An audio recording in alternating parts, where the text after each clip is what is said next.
Marxism-Leninism is a communist ideology that became the largest faction of the communist movement in the world in the years following the October Revolution. It was the predominant ideology of most communist governments throughout the 20th century. It was developed in the Union of Soviet Socialist Republics by Joseph Stalin and drew on elements of Bolshevism, Leninism, and Marxism.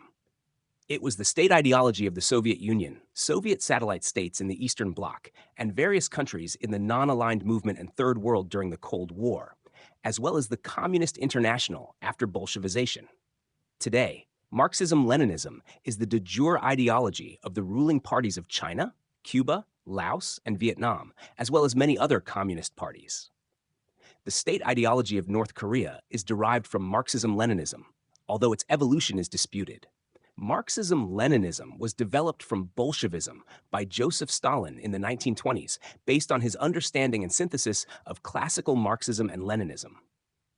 Marxism-Leninism holds that a two-stage communist revolution is needed to replace capitalism. A vanguard party, organized through democratic centralism, would seize power on behalf of the proletariat and establish a one-party communist state. The state would control the means of production, suppress opposition, counter-revolution, and the bourgeoisie, and promote Soviet collectivism to pave the way for an eventual communist society that would be classless and stateless. After the death of Vladimir Lenin in 1924, Marxism-Leninism became a distinct movement in the Soviet Union when Stalin and his supporters gained control of the party. It rejected the common notion among Western Marxists of world revolution as a prerequisite for building socialism, in favor of the concept of socialism in one country. According to its supporters, the gradual transition from capitalism to socialism was signified by the introduction of the first five-year plan and the 1936 Soviet Constitution. By the late 1920s, Stalin established ideological orthodoxy in the Russian Communist Party, Bolsheviks, the Soviet Union, and the Communist International to establish universal Marxist-Leninist praxis. The formulation of the Soviet version of dialectical and historical materialism in the 1930s by Stalin and his associates, such as in Stalin's text Dialectical and Historical Materialism, became the official Soviet interpretation of Marxism and was taken as example by Marxist-Leninists in other countries. According to the Great Russian Encyclopedia, this text became the foundation of the philosophy of Marxism-Leninism. The internationalism of Marxism-Leninism was expressed in supporting revolutions in other countries, initially through the Communist International and then through the concepts of the national democratic states and states of socialist orientation after de-Stalinization. The establishment of other communist states after World War II resulted in Sovietization, and these states tended to follow the Soviet Marxist-Leninist model of five-year plans and rapid industrialization, political centralization, and repression. During the Cold War, Marxist-Leninist countries like the Soviet Union and its allies were one of the major forces in international relations. With the death of Stalin and the ensuing de-Stalinization, Marxism-Leninism underwent several revisions and adaptations, such as Guevarism, Titoism, Ho Chi Minh thought, Marxism, and Maoism, with the latter two constituting anti-revisionist Marxism-Leninism. These adaptations caused several splits between communist states, resulting in the Tito-Stalin split, the Sino-Soviet split, and the Sino-Albanian split. As the Cold War waned and concluded with the demise of much of the socialist world, many of the surviving communist states reformed their economies and embraced market socialism. Complementing this economic shift, the Communist Party of China developed Maoism, also known as Mao Zedong thought, into Deng Xiaoping theory. Today, this comprises part of the governing ideology of China, with the latest developments including Xi Jinping thought. Meanwhile, the Communist Party of Peru developed Maoism into Marxism-Leninism Maoism, a higher stage of anti-revisionist Maoism that rejects Dengism. The latest developments to Marxism-Leninism Maoism include Gonzaloism, Maoism Third Worldism, National Democracy, and Prachanda Path. Ongoing Marxist-Leninist Maoist insurgencies include those being waged in the Philippines, India, and in Turkey. The Nepalese Civil War, fought by Marxist-Leninist Maoists, ended in their victory in 2006. Criticism of communist states. In the establishment of the Soviet Union in the former Russian Empire, Bolshevism was the ideological basis. As the only legal vanguard party, it decided almost all policies which the Communist Party represented as correct.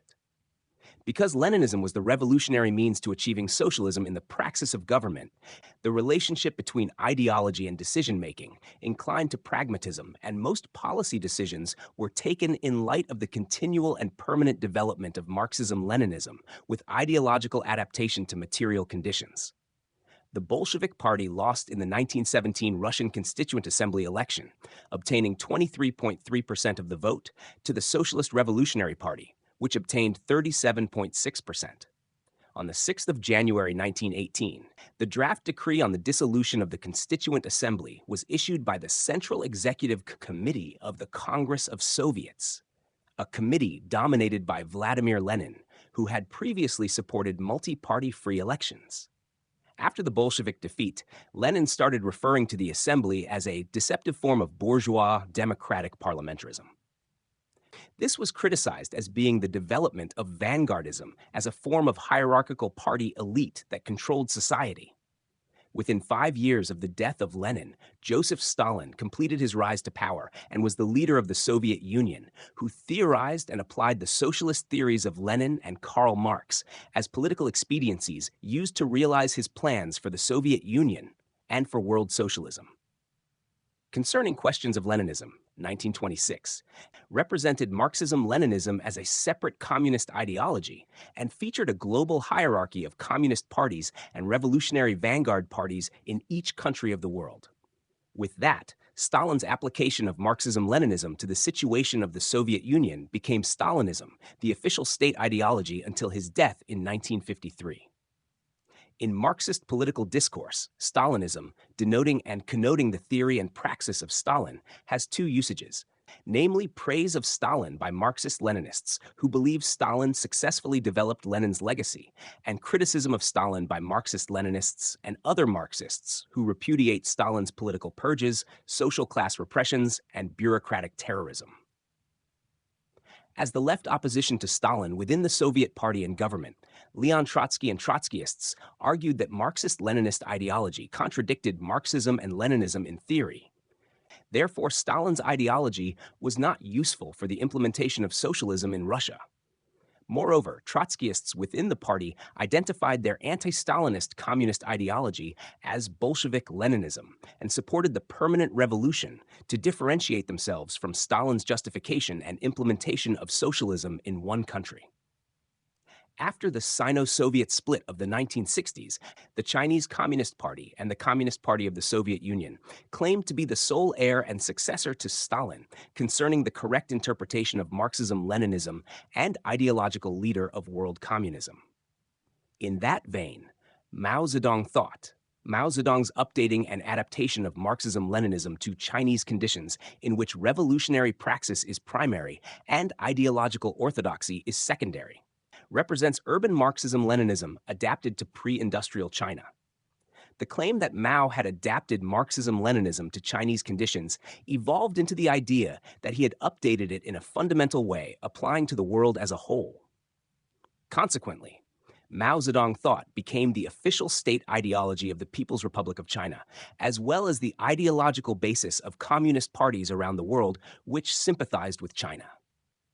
In the late 1970s, the Peruvian Communist Party's Shining Path developed and synthesized Mao Zedong thought into Marxism-Leninism Maoism, a contemporary variety of Marxism-Leninism that is a supposed higher level of Marxism-Leninism that can be applied universally. Following the Sino-Albanian split of the 1970s, a small portion of Marxist-Leninists began to downplay or repudiate the role of Mao in the Marxist-Leninist international movement in favor of the Albanian Labour Party and stricter adherence to Stalin. The Sino-Albanian split was caused by Albania's rejection of China's realpolitik of Sino-American rapprochement, specifically the 1972 Mao-Nixon meeting, which the anti-revisionist Albanian Labour Party perceived as an ideological betrayal of Mao's own three worlds theory that excluded such political rapprochement with the West. To the Albanian Marxist-Leninists, the Chinese dealings with the United States indicated Mao's lessened practical commitments to ideological orthodoxy and proletarian internationalism. In response to Mao's apparently unorthodox deviations, Enver Hoxha, head of the Albanian Labour Party, theorized anti-revisionist Marxism-Leninism, referred to as Hoxhaism, which retained orthodox Marxism-Leninism when compared to the ideology of the post-Stalin Soviet Union. In North Korea, Marxism-Leninism was superseded by Juche in the 1970s. This was made official in 1992 and 2009 when constitutional references to Marxism-Leninism were dropped and replaced with Juche. In 2009, the Constitution was quietly amended so that not only did it remove all Marxist-Leninist references present in the first draft, but also dropped all references to communism. Juche has been described by Michael Seth as a version of Korean ultranationalism, which eventually developed after losing its original Marxist-Leninist elements. According to North Korea, a country study by Robert L. Worden, Marxism-Leninism was abandoned immediately after the start of de-Stalinization in the Soviet Union and has been totally replaced by Juches since at least 1974. Daniel Schweckendieck wrote that what made North Korean Marxism-Leninism distinct from that of China and the Soviet Union was that it incorporated national feelings and macro-historical elements in the socialist ideology, opting for its own style of socialism. The major Korean elements are the emphasis on traditional Confucianism and the memory of the traumatic experience of Korea under Japanese rule, as well as a focus on autobiographical features of Kim Il-sung as a guerrilla hero. The People's Democratic Republic of Yemen, abbreviated as PDRY, aka South Yemen, and existed between 1967 and 1990, was the only openly communist, Marxist-Leninist state in the Arab world. South Yemen pursued a corresponding policy and became an important ally for the Soviet Union and Eastern Bloc because of its access to definition, theory, and terminology. Communist ideologies and ideas have acquired a new meaning since the Russian Revolution, as they became equivalent to the ideas of Marxism-Leninism, namely the interpretation of Marxism by Vladimir Lenin and his successors. Endorsing the final objective, namely the creation of a community-owning means of production, and providing each of its participants with consumption, according to their needs. Marxism-Leninism puts forward the recognition of the class struggle as a dominating principle of a social change and development. In addition, workers, the proletariat, were to carry out the mission of reconstruction of the society, conducting a socialist revolution led by what its proponents termed the vanguard of the proletariat, defined as the Communist Party organized hierarchically through democratic centralism, was hailed to be a historical necessity by Marxist-Leninists. Moreover, the introduction of the proletarian dictatorship was advocated and classes deemed hostile were to be repressed. In the 1920s, it was first defined and formulated by Joseph Stalin based on his understanding of orthodox Marxism and Leninism. In 1934, Karl Radek suggested the formulation Marxism-Leninism-Stalinism in an article in Pravda to stress the importance of Stalin's leadership to the Marxist-Leninist ideology. Radek's suggestion failed to catch on, as Stalin as well as CPSU's ideologists preferred to continue the usage of Marxism-Leninism. Marxism-Leninism-Maoism became the name for the ideology of the Chinese Communist Party and of other communist parties, which broke off from national communist parties after the Sino-Soviet split, especially when the split was finalized by 1963. The Italian Communist Party was mainly influenced by Antonio Gramsci, who gave a more democratic implication than Lenin's for why workers remained passive. A key difference between Maoism and other forms of Marxism-Leninism is that peasants should be the bulwark of the revolutionary energy, which is led by the working class. Three common Maoist values are revolutionary populism, pragmatism, and dialectics. According to Rachel Walker, Marxism-Leninism is an empty term that depends on the approach and basis of ruling communist parties and is dynamic and open to redefinition, being both fixed and not fixed in meaning. As a term, Marxism-Leninism is misleading because Marx and Lenin never sanctioned or supported the creation of and-ism after them, and is reveling because, being popularized after Lenin's death by Stalin, it contained three clear doctrinal and institutionalized principles that became a model for later Soviet-type regimes. Its global influence, having at its height covered at least one-third of the world's population, has made Marxist-Leninist a convenient label for the communist bloc as a dynamic ideological order.